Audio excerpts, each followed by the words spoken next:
Liberty in our lifetimes in a free state of our own. That's the vision. That's the dream. And we are building it in New Hampshire.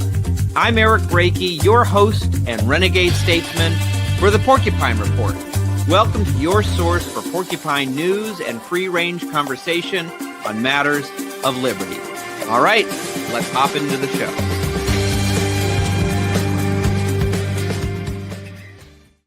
Hello and welcome all you porcupines. This is your host, your renegade statesman, your executive director of the New Hampshire Free State Project, Eric Brakey. So glad to join you for episode 74. Of course, every single Wednesday at 7 p.m., we bring you a new episode, sometimes a newish episode, sometimes it's a rebroadcast, I will admit. Last week, we did a half new episode, half rebroadcast. I hope you enjoyed it. There were some technical difficulties with content that we were hoping to air last week. So in addition to some fresh news from me, you got one of our classic episodes from late last year. Great conversation on immigration policy and great videographers. All right. So for this episode, first, I got to tell you about our sponsor. As always, I'm a big fan of Porcupine coffee roasting. And did you know you can have it not just as hot coffee, but I've got it as iced coffee today. Because I make a whole pot and I can't drink the whole pot when it's hot. So I put it in the fridge. It makes great iced coffee. So this isn't just coffee. It's a revolution in your mug, proudly operated by Free Staters in the Free State. They roast only specialty grade beans from small producers, always fresh, roasted in small batches to order with a roast date you can trust. No stale beans from the folks at Porcupine Coffee Roasting. Porcupine Coffee is all about sovereignty. As a private membership association, they embody the live free or die ethic, giving freedom-minded folks like you a way to choose liberty with every single sip. It's crafted for the caffeinated and the freedom-loving, perfect for those living in the Free State or just embodying the Free State spirit wherever you are.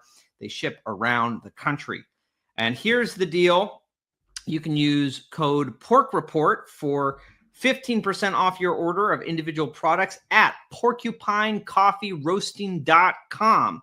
Plus, a portion of your purchase will go to support this program. So that's a win-win-win. Like, you get great coffee, you get to support a great Free State private membership organization, and you support this show. I mean, that sounds like a good deal all around, plus 15% off. So grab your fresh roasted coffee and support liberty one cup at a time. Head to porcupinecoffeeroasting.com and use Pork Report for that 15% off. Live free, drink free, stay caffeinated, my friends, with Porcupine Coffee Roasting. All right. Well, stay caffeinated and awake for this show. Before we get to our guest for today, who's an old friend of mine, first time on this show, but not the first time on podcasts that I've hosted. A little bit of news. First of all, this past weekend, we had the Freedom Palooza Music Festival up in the North Country at Roaring Brook Farm. I was there for the whole weekend. And it was a lot of fun, a lot of great music, great well-known bands like the Mammals were there. And, they've got quite a fan base, including, it wasn't just a bunch of Free State libertarians. I met some socialists who came over from Vermont, who they were just fans of the band the Mammals. They followed them around. And we had a nice talk. They were a little confused about, like, what is this Free State libertarian thing all about? Who will build the roads? So we had a nice long talk. I explained the non-aggression principle. And you know what? I believe it or not, I don't have a problem with socialists as long as they live in Vermont. They can go build their socialist paradise over in Vermont. We'll build our libertarian paradise here in New Hampshire. And, as I'm happy to be good neighbors as long as they're not imposing their socialist policies on us. And we can all get along. So that was nice, but it was really great to connect with a lot of folks. And I will say the North Country Porcupines have really put themselves on the map this year. we have a lot of great communities in the Free State. Oftentimes people think of the very strong, vibrant Free State community around Manchester and Concord and in the Seacoast, but the North Country Porcupines, not only is this the second year they've put on this music festival, but they just opened their own community clubhouse, the Pine, which I got to go and visit and take a tour of. Very nice facilities. They're going to be doing a lot of events there. In fact, I just signed up to be a founding member of that new Free State clubhouse up there. So I'm looking forward to a lot more great things from the community up in the North Country that keeps building so much. And they really put themselves on the map this year. So looking forward to more excuses to go visit the North Country, especially as we get into the autumn when it's such a beautiful time of year in New Hampshire, especially as you go up north as the leaves change. So that was a lot of fun. I will say there's a lot of good events coming up still in the Free State. You can always check the New Hampshire Liberty calendar at fsp.org and see all the events that are going on. Literally every single day, almost, there is something happening in the Free State. Now, a few things that are coming up. I have told you, of course, to save the date for Columbus Day weekend. It's a long weekend in October. We are having actually two great events that really sync well together going on. One is a weekend-long kind of festival, Fall Fest, with multiple events that are being organized by our friends at Independence Realty. These are going to be family-friendly events. We're talking about corn mazes, apple picking, going to the world's largest arcade, which happens to be here in New Hampshire, and they're big fans of John Galt. A lot of great events that are going to be happening for Fall Fest that are great for the whole family. And also that weekend, we have on Sunday, the Free State Bitcoin Digital Asset Conference. So a lot of great thinkers from around the country. This is hosted by our friends, Bruce and Carol Ann Fenton. So it's a perfect combo. Maybe you are, like a Bitcoin enthusiast and you got a family and your wife and your kids, like they couldn't care less about all the Bitcoin and digital asset stuff. So you get to go to the Free State Bitcoin Digital Asset Conference, but you get to bring your family to New Hampshire and they can go apple picking and do a corn maze, and they're going to have a blast. So great opportunities for families, great opportunities for digital asset enthusiasts. Columbus Day weekend, you're going to want to check that out. Mark your calendar for that. We're also in the process of planning some other events. This is something we're aiming for in the Free State Project, is we want more frequent anchor events that create opportunities for libertarians who from outside New Hampshire to come and visit, experience the Free State community, and see what New Hampshire has to offer. So nothing's quite confirmed yet, but we are talking, and we're in the early stages of talking about in September, potentially an outdoor hiking event. So if that's your kind of thing, I mean, autumn in the Free State is a beautiful time to go hiking and explore the New Hampshire wilderness. So we are talking with some organizers about getting something going there. I don't have dates or times or details for you on that, but just want to let you know that is potentially on the horizon. And we're preparing for big events for next year, right? Pork Fest and Liberty Forum will be coming around again before you know it. We're already in the early planning stages there.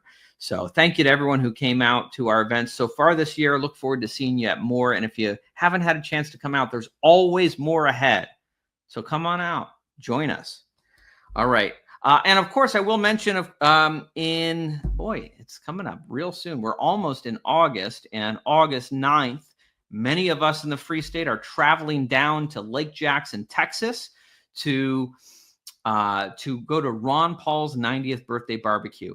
Now, the Free State Project is a sponsor of that event. You can get tickets at ronpaulbbq.com. Now, I will say, last I heard, they were on the cusp of selling out of tickets.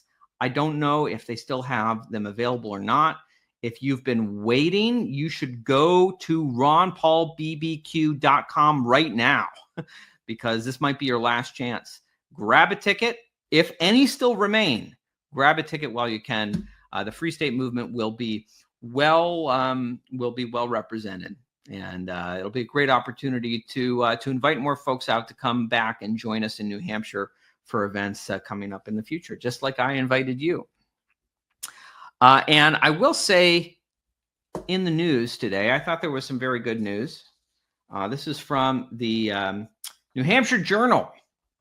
New Hampshire Healthcare Best in the Nation report finds, with Americans spending an average of $14,600 annually on personal health care, a new report from Wallet Hub ranks New Hampshire as the top state in the nation for overall healthcare quality and affordability in 2025.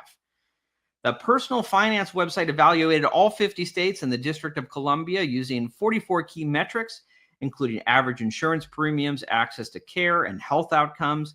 New Hampshire emerged as the clear leader with strong scores in both cost and quality. Quote, healthcare has two crucial components, cost and quality, said Wallet Hub analyst Chip Lupo. New Hampshire delivers on both fronts. Well, I won't read you the whole story. You can find it at NH Journal, the New Hampshire Journal, if you would like. But you know what? It's amazing. I feel like every day I'm opening up and looking in the news for stories that we can use for our social media about New Hampshire. I'm always finding that we're ranked number one for something.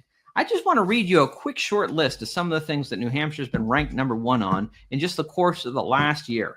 So we brag about this first one a lot.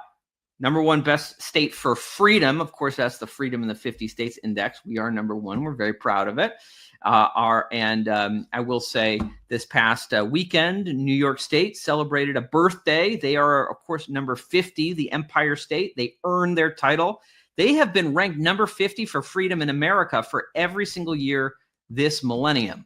I mean, I guess going back to 2000. It sounds a little dramatic when you say this millennium. It's been, 25 years. But all the same, they are, New York really earns the Empire State motto. They don't care about your freedom one bit. But New Hampshire's ranked number one. As I mentioned, we're just ranked number one for healthcare. We were just ranked the number one best state to retire. New Hampshire was ranked the lowest state for public corruption by the Cato Institute. Ranked the number one best state in New England by U.S. News and World Reports. Number two nationwide. Somehow Utah edged us out there, but don't believe them on that. But best in New England for certain. Number one best state for trade complexity. Number one most gun-friendly state. Number one destination for pizza. Some people are a little skeptical about that, but it's true. We were ranked number one by Maine Lobster Now. All right, well, I don't know if they know their pizza. They know their lobster. But anyway, they say New Hampshire's number one destination for pizza. Number one best state for public safety. Number one best state for corrections outcomes. Number one best state for economic opportunity. Number one best state for lawsuit freedom. And so many other things. New Hampshire continually gets ranked number one. And that's just the things we're ranked number one for. I'm not telling you about the things we're ranked number 2, 3, or 4. We're in the top 5 or the top 10 for. Just the number ones. So I'm just saying we are always looking to welcome more libertarians to the free state of New Hampshire. Even if you're not planning to move, come for a visit. We'd love to welcome you, even if just for a short time, for all these events that we're doing. And so that's some of the news. But speaking of people who I'd love to welcome to New Hampshire and would love to get to move here, but I'll be content if we can just get him to come and visit, is our guest for today's program. He's an old friend. He's been in the liberty movement for a long time. We were just talking before the show. I don't even remember how we met. Feels like I've always known this guy. And believe it or not, he's the individual who taught me a lot about podcasting when I was first starting out podcasting, when I was working at Young Americans for Liberty. His name is Brian Nichols. He is the host of the Brian Nichols Show, which is approaching its 1,000th episode. And he recently joined the Lions of Liberty Network. So let's welcome to the show, Brian Nichols.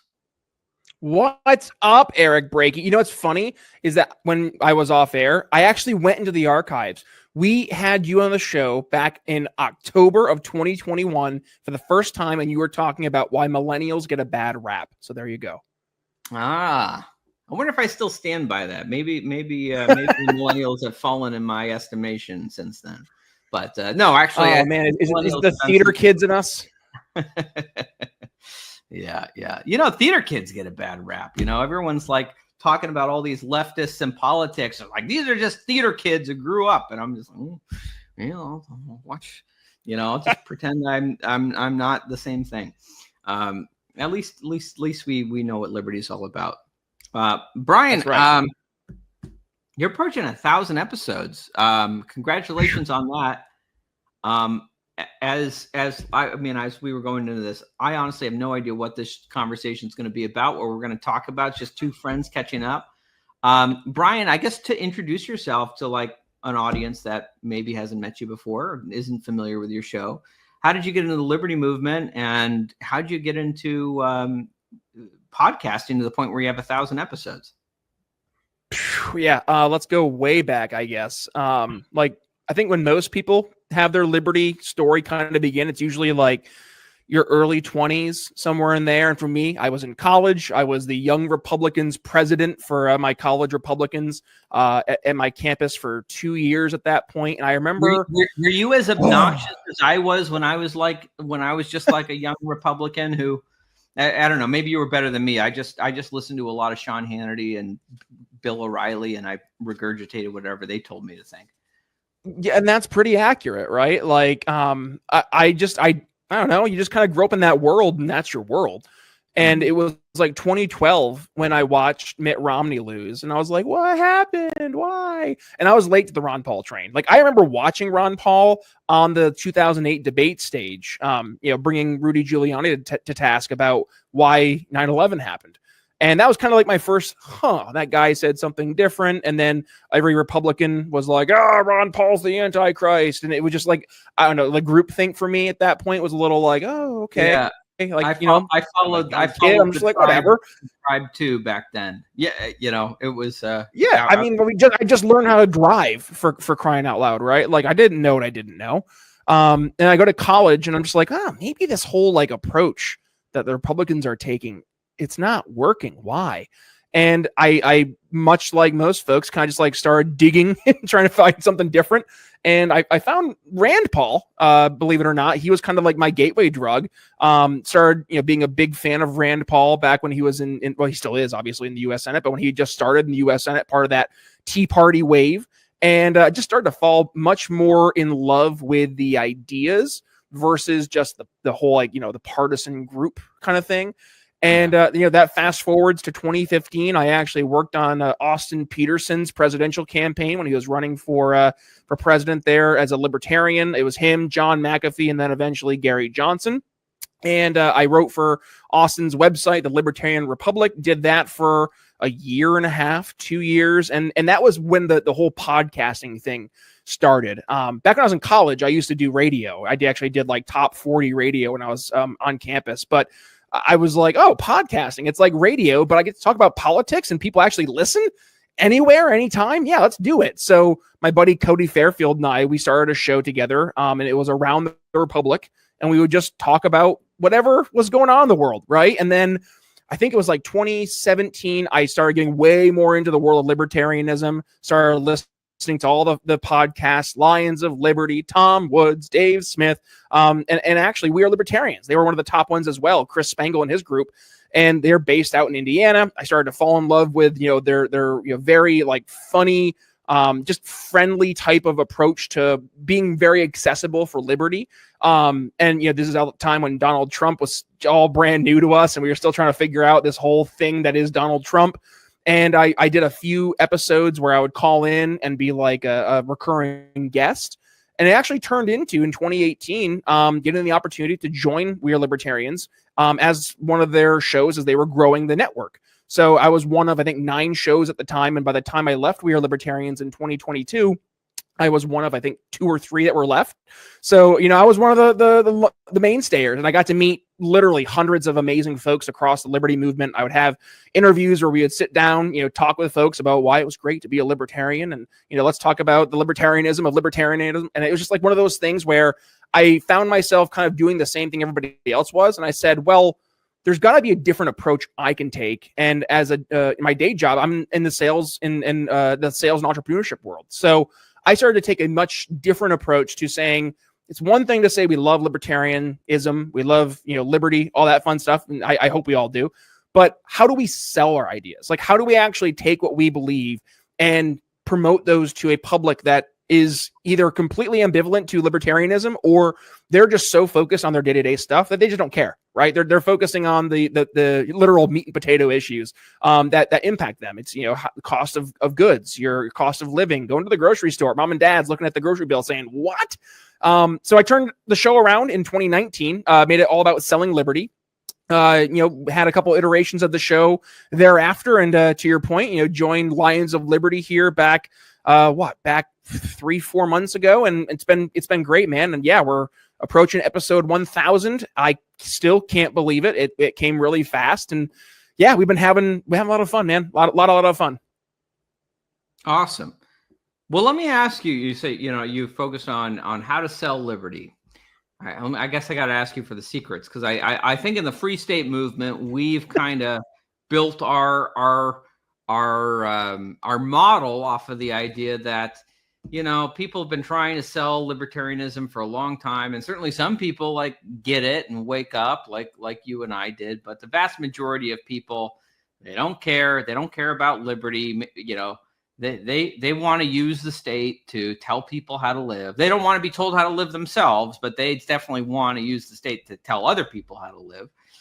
And maybe the majority of people are not convertible, that we can't convert them to libertarianism. So the Free State movement just says, what if we just gather up a portion of the millions of libertarians that are out there that are already converted, and we concentrate in the state of New Hampshire, and we achieve the numbers to build a free society. No salesmanship necessary other than selling libertarians on coming out and making the move.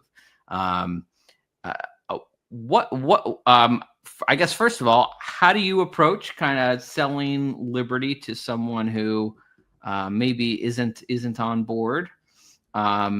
And I guess I should obligatorily ask you, because I just set you up for it. What do you make of the libertarian concentration strategy as opposed to the libertarian persuasion strategy? Yeah, well, I think they go hand in hand, candidly, right? Because you're offering what we call a solution. and that's important in the world of sales. You can't just talk about a problem. You have to have a tangible solution for folks. So the fact that you guys have planted your flag in New Hampshire and you're having success with getting actual rock rib libertarians up there, I mean, that right there is in the very, in the sales world, that is a very good step to have that solution. But to the persuasion piece, you have to persuade the persuadable, right? And this is where I've been really battling with some of the more, I'm just going to use the term, the lulbertarians, right? The folks who are mostly in this social club libertarianism, which has been the liberty movement for 40 years, more or less. And it starts with first understanding that not everybody is your market, right? It's the Incredibles when Syndrome, he's like, when everyone's super, no one will be. When everybody's your market, no one is, right? You need to figure out who are the people that are actually going to buy what we're selling. And you first have to understand who that person is. I call it, first in the business world, we call that your ICP, your ideal customer persona. In my world, in the world of politics, I call that our IVP, our ideal voter persona. And what I like to look for is, the type of person who they are aware of the status quo not working. That's a big check in the right direction. They're at the very least empathetic and open to engaging in conversations around true liberty solutions. They do not have this, this weird fascination with government-led solutions. So they're open to having alternative dialogue, but also that they're engaged in critical thinking. And I know that sounds kind of silly, but that's a big deal. Especially nowadays, because people are so used to being told what to think versus being told how to think. So I don't want somebody who just is telling me what they've been told to think. I want somebody who's open and willing to engage in a dialogue. So that's first, understand who your ideal voter persona is. And then from that standpoint, part of the sales process is not to good idea someone to death. Right? It's not to say, well, you would love my solution if you read this 13-page PDF about all of our features and benefits, which, by the way, is what most libertarians do when we try to sell libertarianism. We say, have you read Anatomy of the State yet from Murray Rothbard? Have you read Henry Hazlitt? Have you read, Julie Borowski's Nobody Knows How to Make a Pizza, which is obviously, her play on I, Pencil, right, from Leonard Reed? Like, the idea that we're just going to throw a book at somebody is so indicative of why we've had such little success. What actually works is engaging in a conversation with that ideal voter, and meet them where they're at on the issues they actually care about, right? So we can identify what are the top issues, like what are those, I call them the bed bug issues, like you're going to bed at night, your wife's laying next to you, and you have bed bugs. What do you think the number one thing you're going to be talking about as a couple? We got to get rid of these bed bugs, right? So what are the bed bug issues that people have on a day-to-day basis? And instead of just trying to, again, good idea them to death, actually empathize with them, ask them questions. Don't tell them things. Engage in a dialogue. Start trying to uncover the pain behind the pain. How did we get here? How did you get here? How does that make you feel? Why is this a problem? And you can start to help peel back layers of the onion. And the goal is, right, Eric, to help them see something that they haven't seen before. And once you see it, you can't unsee it. So when they have that proverbial, oh, or the aha moment, right, that's when we're making headway. Now, the sale is, in your world, obviously getting people to move to New Hampshire, right? But for us in the greater liberty movement, the sale isn't, it's not a black and white. There is no signed contract, right? There is no DocuSign. There is no, there's no onboarding or provisioning team. There should be in that world, but I digress. But like we have less like structure, and it's much more like moving them to the next step, if that makes sense. So I engage in a conversation with you, Eric. You're not sure about this whole libertarian thing. I ask you questions. I uncover your pain points. I uncover the issues that really bother you. And then based on what that main problem is, try to offer a tangible solution. So, let's say your main issue is high cost of living, right? Maybe grocery store issues. You're going to the grocery store and you're seeing that bill get higher and higher every time that the little store clerk swipes the goods through the little beeper, right? That right there, now I have something tangible that I can talk to and say, hey, here are different solutions that we can start to talk about to help make this better. And here's a way that we can actually like make this real, and then give them a blueprint, whether that's engaging in the party, supporting specific candidates, whatever that call to action may be, or a CTA. That then is really where we leave things off, is to say, this is what I, the salesperson, is asking you to do, what I'm asking you to commit to. So that is a very, very rough overview of the sales process, but it really just starts with understanding your voter, meeting where they're at on the issues they care about, not throwing the book at them, no features and benefits, no good ideaing them to death, ask questions, right? Understand who they are, empathize with them, walk in their shoes, and then offer tangible solutions. That's really the 5-step process, I guess. Let me ask you, something you said about don't sell features and benefits. It reminds me of are you familiar with Simon Sinek's Start With Why? Start With Why. Yep, great book. All right. Well, great book and great TED Talk. I will say to anyone who is watching, I would encourage you after this, if you're curious more about this, to go watch that TED Talk. I remember in 2011 or so, someone posted this TED Talk on the Daily Paul. For those who remember back in the day, the Ron Paul days, there was a website called the Daily Paul. And someone said, this is exactly how Ron Paul communicates. And it was, and I think, it has been like the cornerstone. The simple idea has been the cornerstone of all my political communications for as long as I've been in politics. And it's right. It's the idea that, most people and most businesses, right, will go and they will try to sell you a list of benefits, right? You look at like a computer. If you look at Dell Computer, he uses the example. It'll be like, hey, we make great computers. Look how fast they are. Look how powerful they are. Look how affordable they are. Don't you want one of these computers? And you say, that sounds all right. I'll check it out. but I'm going to go to the store. I'll check out HP. I'll check out Gateway. I'll check out the other computer companies too. I'll see how they rank up on all these features and benefits. Like at the end of the day, you haven't that's all you got, and you're going to be compared to everyone else. And but you take a company like Apple, for example, that just like they don't sell their features and benefits. They say, we believe in challenging the status quo. We believe in empowering individuals and never settling for the way things have been done, right?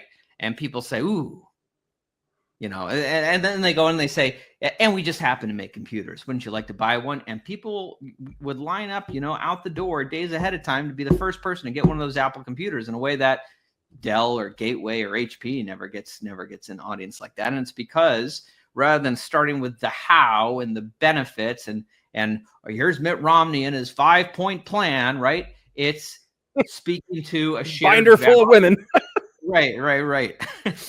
It's speaking to something deeper, a shared value that actually makes people trust you because they trust where you're coming from and your sincerity and your authenticity. And it's something that's been so lacking in politics with so many politicians for so long, which is why figures like Ron Paul and Bernie Sanders and Donald Trump have caught fire in ways over time because people sense that authenticity. People who start with a why versus people who start with, they're just like cardboard cutout Ken dolls with lists of features and 5-point plans. So anyway, that's my tangent on selling. Well, and Eric, if I may, like this goes into like the whole, you ever heard the expression commission breath?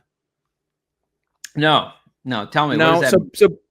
So in the world of sales, we call it commission breath. When you're talking to a salesperson and you can tell they are hearing nothing you're saying, they're just trying to move you forward through the sales process, right? And there's like, well, if you sign today, I'll give you a $5,000 discount. What do we need to do to sign today? Like that kind of mentality. And when you think of like a car dealership, right? Like I like your computer example. But let's look at a car dealership. So you're a salesperson, right? And we'll have two different kind of competing examples here. It's almost like a Goofus and Gallant thing for folks who used to read highlights back in the day. All those millennials out there, right? Go to the doctor's office. You had your highlights magazine. So Goofus, maybe he's the sales guy here. And this 35-year-old blonde woman comes onto the lot and he's like, I got this. I'm going to make a sale today. Right. And he's like, all right, blonde, 35-ish, she's kind of cute. Maybe she wants a sports car. You know what? We got an Audi on the market here on the lot. I'm going to sell her that because that's got the highest commission for me. So she comes onto the lot and he's like, well, hey, how's it going today? What brings you here? Oh, looking for a car. Hey, I got the car for you. Check this out. Come here. And he brings it over. He's like, look at this Audi, right? It is the fastest car on the lot. It can go 0 to 60 in 2 seconds. It's got seat warmers. It's got cup holders. It's got everything you want. It's got a convertible top. It pops down. It's great. When can we sign you up? I can give you a great deal today. Only $400 a month. What do you say? Okay, right? That's Goofus. Gallant goes to the same woman in his sales role, and he says, hey, how are you today? What brings you in? Oh, I'm looking for a car. Oh, yeah. What kind of car are you looking for? Oh, I'm not really sure yet. I'm just trying to find the right fit. Well, okay. Well, I mean, tell me more. Like, what are you looking to use the car for? Well, I actually just got out of a really bad divorce. I have 3 kids, and I need a car for my kids. So I need something that's going to be, helping me transport them to their soccer games and baseball games. Oh, gotcha. So, I mean, maybe thinking of like a Sorento, a Kia Telluride, maybe. Oh, we actually have the brand new Kia Carnivals. Have you checked those out yet? No. Tell me more about those. Well, so the Kia Carnival is the highest rated safety vehicle in the Kia fleet right now. And by the way, it has room for over 10 people. So, whether your kids are going to a game or they're going to a birthday party and they have more folks in the car, you can fit them in there. And by the way, it's one of the most cost-effective vehicles because it has really great fuel mileage, right? You want to go check it out really quick? Notice the discrepancy between the two, right? What did Goofus do? Goofus just went in and he was trying to sell that high commission Audi, right? And he doesn't care about her. He doesn't care about the things she needs or the things she cares about. But Gallant, in this example, he took the step to ask, to Simon's next point, right? Start with why. why do you need that kind of a car? What kind of car are you looking for? Help me understand. So as the salesperson, I can now be empathetic in knowing where your head's at. And with that in mind, now I can better align a solution based on what the context of who you are as the salesperson is. So if we were to take anything from this, it's to take a step back, right? Slow down. If you have somebody who's showing interest, you have the person on the lot, don't just go and try to sell them a thing, right? Go and actually try to understand why they're even engaging in the first place. Now, the other part of this, which we can go into, is, well, how did she even end up at the car dealership, right? And this goes into the world of sales and marketing. Sales and marketing, I know there's like this business type of mentality where they're butting heads all the time, but the reality is that one will not work without the other. You need to have a strong marketing arm to help garner interest, and then actually do a true solution type sales built with empathy to move them over the finish line. You can't have one without the other. You have to be able to garner the interest and sell. It's not just a matter of, hey, great product, let's sell it, which, by the way, if you look at the libertarian movement, that's literally what we've been doing, right? We just lead with the whole, hey, we have the best solutions ever, and people are goofballs for not buying it, right? Like, shame on them. And if I could tell you, if I had $1 for every time I've consulted with a business owner who they're a software engineer or they're in tech and they've built this crazy app or this crazy website, and they're like, dude, this solves so many problems in business. Like, people are stupid if they don't buy my product. And I'm like, that's great. How do we make sure that they see that this is actually a product that solves a problem they have, so they see the value? How do we garner that interest? And it's deer in the headlights look. So this is not exclusive to libertarians, but my goodness, man, from a political standpoint, we've seen it a lot in our movement, a lot.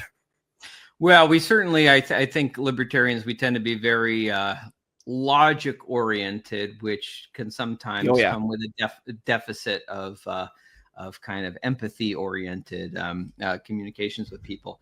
I will say, thinking about this, and of course, what my job is to sell, right, is New Hampshire to libertarians, right? I'm thinking about what you're saying, and I'm thinking about, I was just on the phone this morning with a guy who was a speaker at Porcfest, and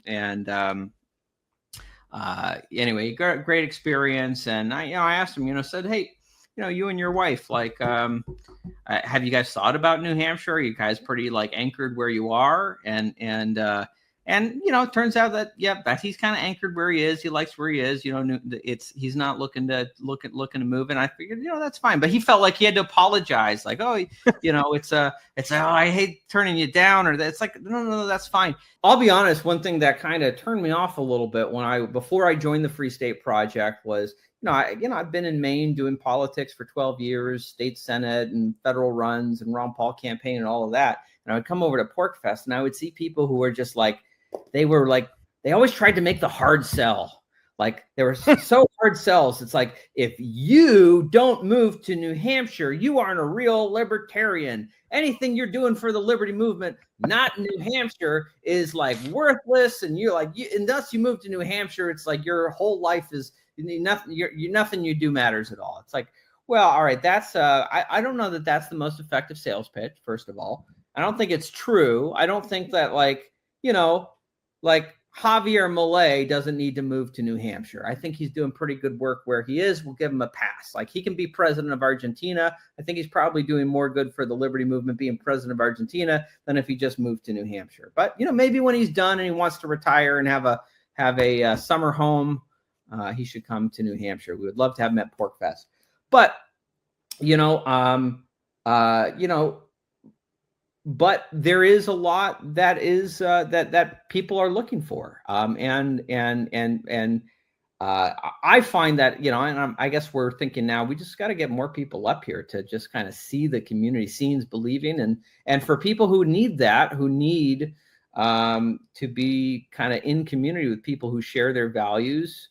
If that fulfills a need that they have right now, living in a truly a growing free society and having an actual path and actual strategy to achieve liberty in our lifetime, then I find let's just invite them. Let's just invite them out. Let's have opportunities for them to come and see it. And so, and by the way, Eric, like really quick, like you're actually speaking to one thing that libertarians and just salespeople in general, by the way, are horrible at, and that is dealing with objections.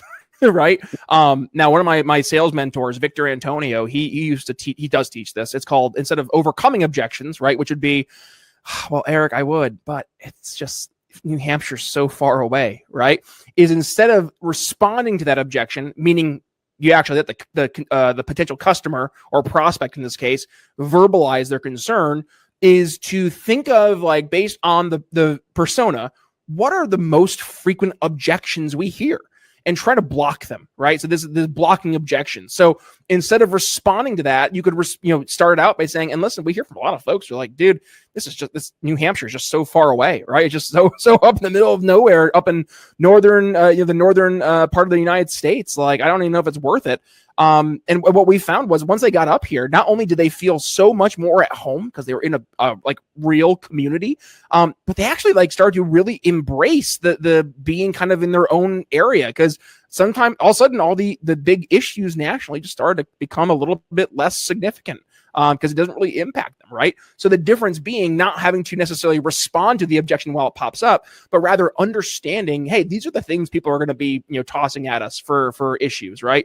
Let's have a game plan mapped out of how we can layer in these objections into our pitch to help block the objections altogether. Because once you kind of have it blocked, right, the prospect might feel a little silly trying to use that. It's the whole like, I love it. Let me talk to my wife, right? You're removing that whole let me talk to my wife thing by being able to bring that up. So yeah, just, that's one thing I would say just across the board. Libertarians can get better at that too, is like, let's block those objections before they even happen. Yeah, well, I know for New Hampshire, the objection I always hear is that, oh, there's winter.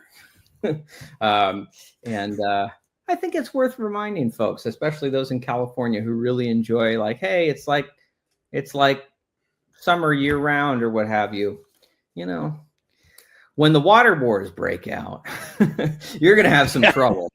That winter means we are like the Saudi Arabia water. So this is going to be, you got the St. Lawrence River, and that's about it up there. But Brian, let me ask you, I don't actually know. Have you ever been out to like the New Hampshire Liberty Forum or the Porcupine Freedom Festival?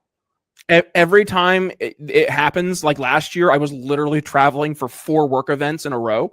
I think the time before that, I was having my first child. So like, I've had these, I would say, pretty credible excuses, but it's on my list, Eric. Candidly, it is on my list. I want to get up there.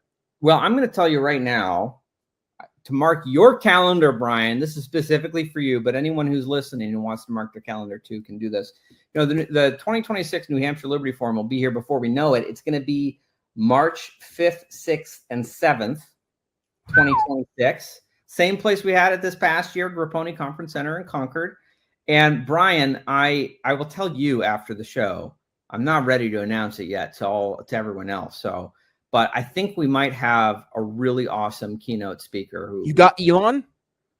I'll let the audience speculate until we're ready to announce it. All right. I'm just going to tease them with that. Brian, I'll tell you after the show who I think we got lined up. But I think you would like to join us for this one. And it's our New Hampshire Liberty Forum is, I think, maybe kind of on par with kind of what you like. It's about practical things. It's not about pie in the sky dreaming of like, what liberty could be like. It's about how do we get from here to there? How do we transition from where we are to overcoming the real obstacles that stand in our path to building a free society? And we certainly want to bring out a lot more podcasters this year. We're going to have a whole kind of media room set up. And a lot of great people there you might want to have some interviews with. So Brian, I'll tell you to mark your calendar. I don't know what your early March looks like, but we'd love to get you out to the Free State. Let's do it. Yeah, and that's, I think, exactly what happened last time. I was in New York and Philadelphia for silly work events. So this sounds way more fun. It would be. And if you have work events, then we got to get you at the Pork Fest or any of the many events we got going on year round. You should get out here sometime. Let's do it. And you, if I remember right, a couple of years back, you made the move to Indiana. Is that right? Yes. I'm in the Hoosier State. How's that working out for you? Pretty good. I mean, it's not Libertopia by any stretch. There is a decent group of libertarians out here, but no. Say it again. I said, well, no one else can be. That's an unfair measuring stick to compare other states against. So. Well, and I must say, one of the more eye-opening things for me, because I pretty much lived in blue states my entire life. I grew up in northern New York, but when you're going through, their ranking of number 50, yep, that's pretty darn accurate. And then I lived in Philadelphia for 8 years, somewhere in there. So all I really got to experience was like the deep, deep, deep blue. But when I moved out to Indiana, I also got to see that the red team isn't always better, right? Like Mike Braun, he's our governor now. He's kind of just like a Mitt Romney, it feels like. Like we have a lot of these, what we would have used to call rhinos, right? But it's not that they're rhinos, it's just they govern like big government populist Republicans. And that right there for me was kind of like okay, like this is what we're getting. Great. Sometimes I think it's actually like the purple states that, if you can manage to kind of have, the Republican Party kind of stay in charge of a purple state. Like, I think there's something about like the purple state that is like, there's a better filtering mechanism, right? Like the Democrats actually run as Democrats because they actually think they can win as Democrats. Right. Yeah. Rather than entering the Republican Party and running as Republicans, but voting like Democrats and governing like Democrats. The one party, which happens here all the time, by the way, that happens here all the time.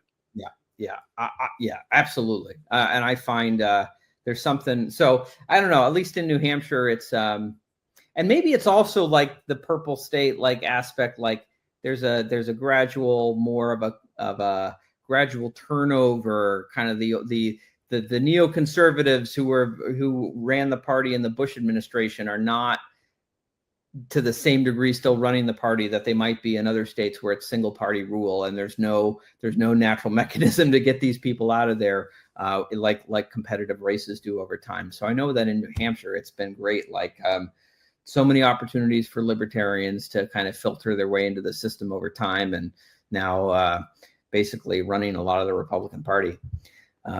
So anyway, how about that? That's just me bragging about New Hampshire. That's what I do. Anything? What are you seeing in the libertarian world these days that's got you interested, Brian? Interested?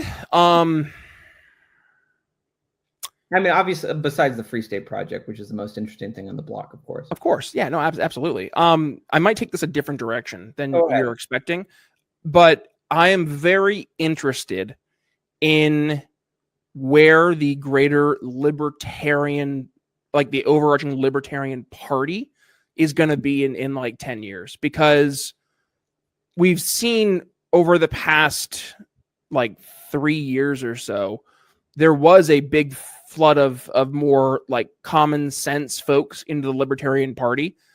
And yet, going back to the not so nice term I used earlier, like the Lulbertarians, man, like the Lulbertarians struck back, right? You have folks like Chase Oliver who got nominated as our standard bearer there in 2024, and to see the outright rejection of him from a lot of the more like true, again, like mainstream libertarians that are out there, it opened my eyes to say, not only does the Libertarian Party really have any clout anymore, but also like, are we going to see that this larger liberty movement is going to like get away from the partisan politics of trying to be the big L Libertarian Party, and instead go back towards, which I think is a more effective solution or approach in this case, of going via the Democratic Party and the Republican parties, right? Like, if you want to make headway, you got these two big parties. And by the way, we've only had two big parties literally since the founding of our country, anti-federalists and federalists, which then turned into the Whig and anti-federalists, which would then turn into the Democratic Party, and then the Democratic Party and the Whigs, and then the Democratic Party and the Republican Party, right? Since 1824, somewhere in there, 1836, I don't know, somewhere in there, right? But like, that's been it for 200 plus years. And the fact that the third party experiment, like, it never has gotten headway. We started this party back in the 70s, and for 50 years, basically, we've had less than or equal to zero success, with a few exceptions here and there. But as we know, exceptions to the rule do not make a rule. So I look at that and I say, to the lolberts that are out there, hey, keep being a lolbert. Go become a Democrat, though. Go push libertarianism and the woke. Honestly, they would be the best Democrats. Absolutely. They would be the best Democrats, right? If Chase Oliver was a Democrat and was running for Congress versus like what's his name? Is it Finkel? Ray Finkel? The Florida guy. Randy Fine. Randy Fine. That I was what I was thinking was the children in Palestine. Yeah, exactly. Like imagine Chase going against someone like that. I was thinking, by the way, it was Ace Ventura. Finkel loves Einhorn. That's where my head was at. But yeah, have Chase go after him. Yeah, I would be much more open to having someone like a Chase Oliver in office who doesn't want to bomb and destroy communities that have literal children, right? Like that's a no-brainer. And on the flip side, I would much rather have a Congressman Thomas Massey, or God bless, like a Senator Massey, please, versus a Mitch McConnell, right? Yeah. So like, come on, like let's at the very least understand how the game is played and then play the freaking game, right? Like, don't waste your time, energy, effort, and resources in trying to create this third party, that elephant in the room. We're not going to have much success, if ever. You might get a protest vote here or there, but you're going to be constantly in that sub 5% threshold. So stop trying to play to lose. Like, let's go towards the route that can actually give us a win, which, if we're being objective, right, political parties are nothing more than platforms. They're vehicles for getting solutions into office. So if we can use that platform, like Rand Paul, like Thomas Massey, like Justin Amash, like Ron Paul, like there's all these folks who have done it. We just have to be able to play that game and do so not with the, pardon the expression, but that autistic libertarian approach. Like read this book. You're not a good person if you don't. Like actually campaign, politic, stuff like that. I think we're going to have way more success. So my thing I'm interested in is, will the Libertarian Party even be a thing come 10 years from now? And if so, is it a political party or is it a social club? Well, if I were to make a prediction, I predict it will continue to be a thing, and it will continue to be as irrelevant as it has been for the last 50 years. Because I think that there are a lot of people there. I think some people don't know that the Free State Project was founded as a rejection of the Libertarian Party national strategy, which had at that point for 30 years been going strong with no victories to show for it whatsoever. And it's not because like people of the Libertarian Party are bad people it's because there's a failure to recognize the structure of the system as it actually is, the way the rules have been written to exclude viable paths for third parties. A plurality-based winner-take-all system means that voters are naturally going to gravitate towards two poles based not on the people they like the most, but based on the person they're afraid of the most, and stopping that person. That's the human nature around the system as it is. And then people say, well, it's not fair that the rules are this way. They should change the rules to make it so third parties can compete. It's like, well, that's a great idea, but how exactly do you expect to be able to change the rules if you can't get into a position of power in the system to be able to write the rules, right? Gonna bitch and moan, Eric. That's what I'm gonna do. Gonna bitch and moan. Well, and I think there are many people who they get a lot of psychic value out of bitching and moaning. It's why we have a motto in the Free State Project. We're here to build, not bitch, right? The people who want to bitch, they can stay like focusing on the LP, national party. But if you want to actually build a free society, we want you here to come and actually do something. And I've been dealing with kind of this since I first got involved in the Ron Paul movement back in 2012, and like finding I feel like there is this real dichotomy, and I consider it the people who want to win and the people who want to lose. And when I say that they want to lose, I mean they actually want to lose, because winning is scary. Yep. Because once you win, you are accountable for what comes next. And now people can hold you to account. Dog catches the car. Now what? It's so much easier to be on the outside throwing stones, because you can never be proven wrong. because you'll never be in a position to actually have your ideas enacted. So if you want to win, we're building a winning team here in New Hampshire. If you want to lose, well, there's plenty of paths. You have an avenue. All right, you got me going, Brian. All right, we're close to the end of the hour. Brian, final word. What do you want to share with folks, and where can people find your show and all the things? What do you want to leave people with? Be the change you wish to see, not just in your community, but just live the life that you're trying to promote, right? I see this way too often where folks, much like you said, well, things should be different. It's like, well, okay, control what you can control, though. I used to have a sales guy named David, and David is one of my favorite human beings in the world. And David was always just like, paranoid is not the right word, but he was always obsessed and focused on things that were beyond his purview, right? Like, oh, what's management doing? What's this one sales guy doing? And I'm just like, David, control what you can control, buddy. Like, focus on the things you can actually, pull levers to make better or worse, and just live by and lead by example. And, if you want a healthier society, you want to make America healthy again. Well, first it starts with looking in that mirror, right? Are you healthy, right? You want families to be tighter and better. Okay, well, are you spending time with your kid when you're home, or are you just sitting there on your phone, just scroll, right? Are you trying to build a great relationship with your significant other? Like, these are the things that you can start to do today. Oh, your community is crashing and burning. Well, instead of just sitting there and, to your point, bitching and moaning on social media, go get involved. Go talk to candidates who are running for office. Go be a candidate running for office. Go to the city council meetings. Go to your farmers markets.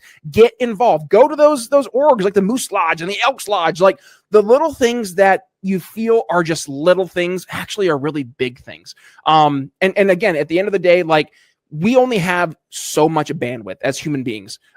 We are so conditioned right now to focus on things that are outside of our purview. Like, if I were to go to Twitter right now, or X, and I were to go to like a trending tab, I can guarantee I'm going to see like 2 or 3 things minimum that are taking place literally halfway around the world that have zero influence on my daily life. And candidly, I have zero influence in trying to change them. So it has been this receptor overload for our brains of being hit with issues and problems and suffering. Like, don't get me wrong, I am right there with you that what's happening over in the Gaza Strip with the Palestinians is abhorrent. But I can't spend all my waking hours obsessed over that, because I have a community right here in my backyard where there's homeless people suffering on a daily basis. Now, I'm not trying to compare and contrast homeless people with kids suffering in Gaza, but in terms of where can I actually have an impact? Yeah. Good luck trying to get the Israeli government to stop bombing like citizens in Gaza. But I can do a pretty darn good job going to a city council meeting, raising hell about issues with the homeless and trying to offer tangible solutions here, right? So at the end of the day, focus on what you can control. Focus on what really matters, right? And the last thing I would say, Eric, is lead with empathy. I know empathy gets a dirty, it's a dirty word rather in a lot of people's vernacular, especially when it comes to weaponized empathy, which is a real thing, by the way, where people will be like, oh, well, you don't like this, that means you hate this person, right? Or like the whole, oh, you don't like this policy. Well, if you don't pass this policy, then you're saying you want these kids to lose all their food and stuff. Like, that's weaponized empathy. I heard that cutting funding to NPR meant people in rural areas were going to die somehow. I'm praying for you, Eric. But like, that's the part right there, right? Is empathy itself is understanding who the person is you're talking to and genuinely being able to walk in their shoes. Not in my size 15s, but like truly being able to understand what makes that person tick. What do they care about? What are the things they're afraid about? And to understand and try to reflect back that you hear them, you see them, and that you're trying to offer solutions that will make things better. Like, again, just we have to get back to understanding that we are all humans on this big floating rock through space.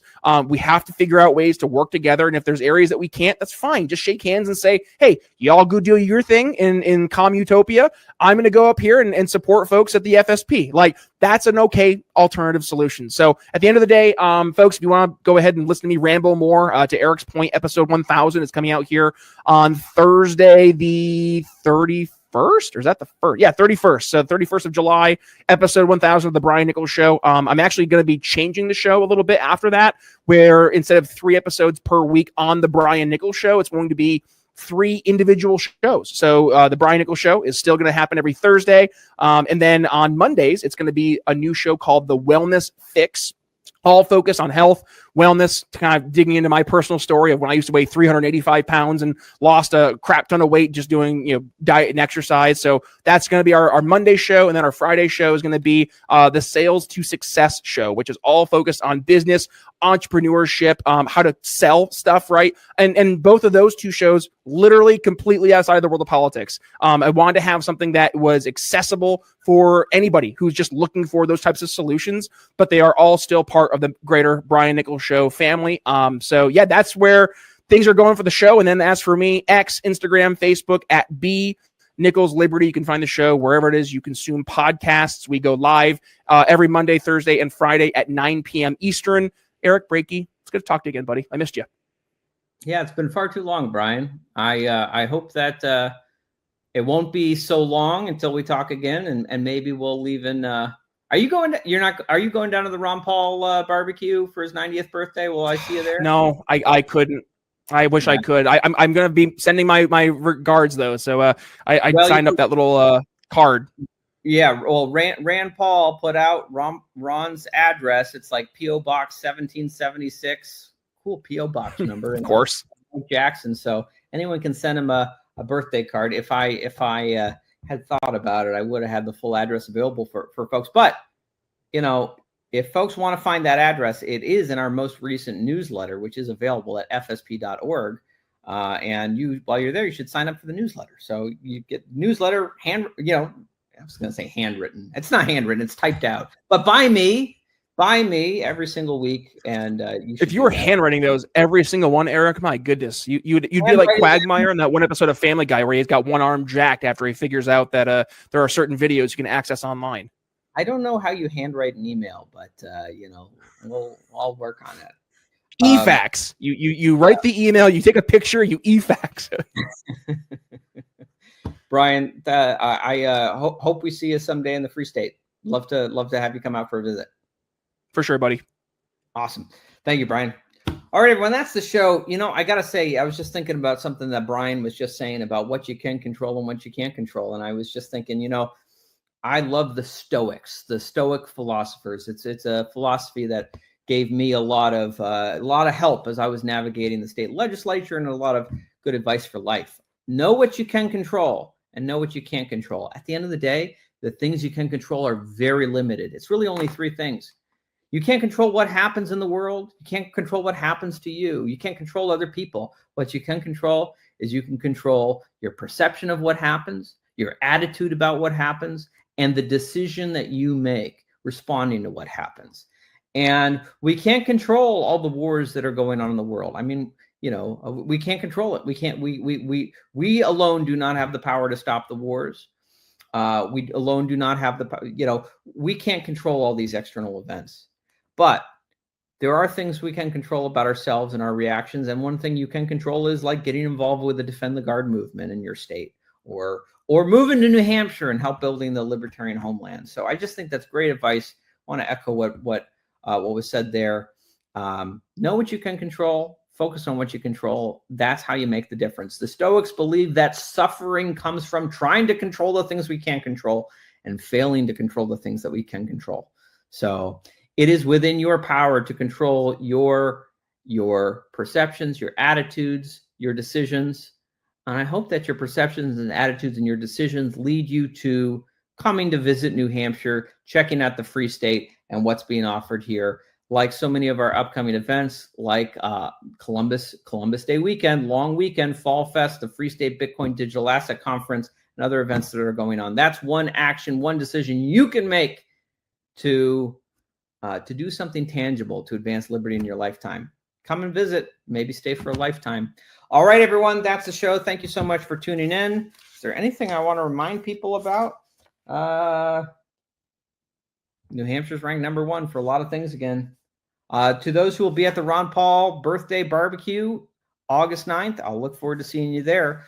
please come and say hello. If I see you, I always enjoy hearing from fans of the show, which I seem to be bumping into them all over the place these days. It's very encouraging. So thank you very much. Furthermore, my opinion is